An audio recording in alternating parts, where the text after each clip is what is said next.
symbole de soumission.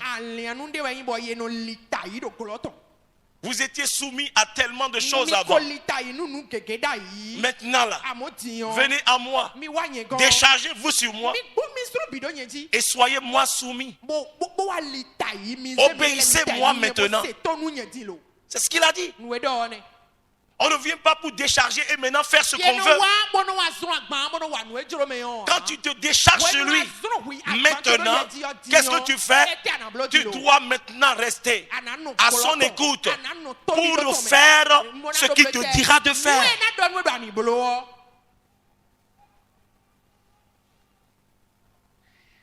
Parce que si tu te décharges et que toi-même tu es encore livré à toi-même, non, bien-aimé, tu continueras toujours par sentir le poids du fardeau.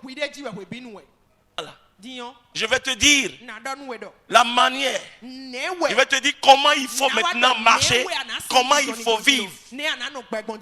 Assois-toi, écoute-moi. Et je te dirai comment tu vas fonctionner désormais. Tout ça, c'est un processus. C'est tout ça qui va te conduire à quoi? À ce repos. Viens, décharge tes soucis sur moi. Maintenant, prends mon joug. Veux dire quoi? Maintenant, il faut m'obéir. Il faut te soumettre à moi. Vous savez, quand on parle de seigneurie, cela implique souvent, en fait, toujours trois mots. J'ai déjà dit, vous l'appelez Seigneur. C'est la soumission, l'obéissance et la dépendance. Gloire à Jésus. Vous appelez quelqu'un Seigneur, vous dépendez de lui. Vous lui obéissez et vous vous soumettez à lui. Et vous vous soumettez à lui. Si vous ne faites pas, si vous ne dépendez pas du Seigneur, vous ne vous soumettez pas, vous ne lui obéissez pas. C'est que, il faut dire que c'est hypocritement que vous l'appelez Seigneur. C'est hypocrite. C'est pourquoi il a dit, pourquoi m'appelez-vous Seigneur, Seigneur, et ne faites-vous pas ce que je vous dis? Je crois que c'est Luc 6, verset 46. Il faut vérifier.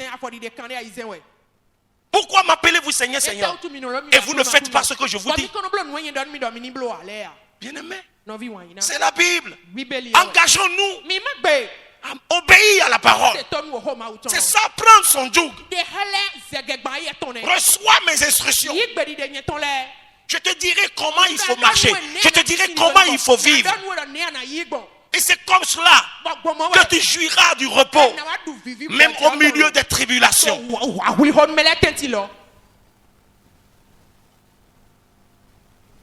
Prends tes fardeaux, mais il te donne son fardeau.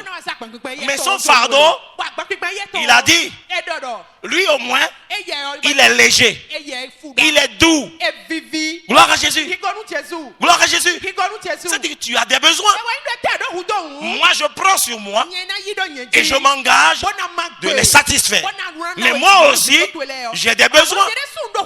Alors tu les prends et toi, tu me satisfais. Et quand il voit quelqu'un qui court à cause de ses soucis, qui court pour ses soucis, alléluia. Mais lui-même il dit, moi-même je me suis engagé à faire quoi? À faire quoi? À prendre soin de lui. On commence maintenant par critiquer même la parole de Dieu. Même les hommes de Dieu. On commence par dire, non, eux, ils ne savent pas. Comment ils peuvent savoir ce que nous vivons, ce que nous traversons? Et on commence par quoi? Par se rebeller contre la parole de Dieu. Parce qu'on trouve que non, ce qu'on dit là, c'est impossible.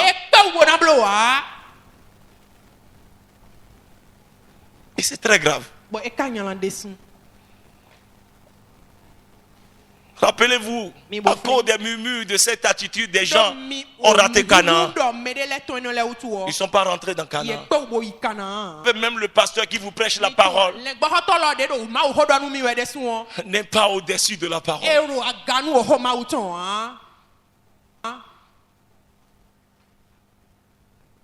Si vous refusez la parole, Vous opposez vos raisonnements à la parole. Ce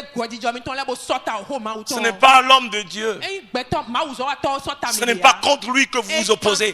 C'est à Dieu que vous vous opposez. Parce que Dieu est la parole. La parole est Dieu.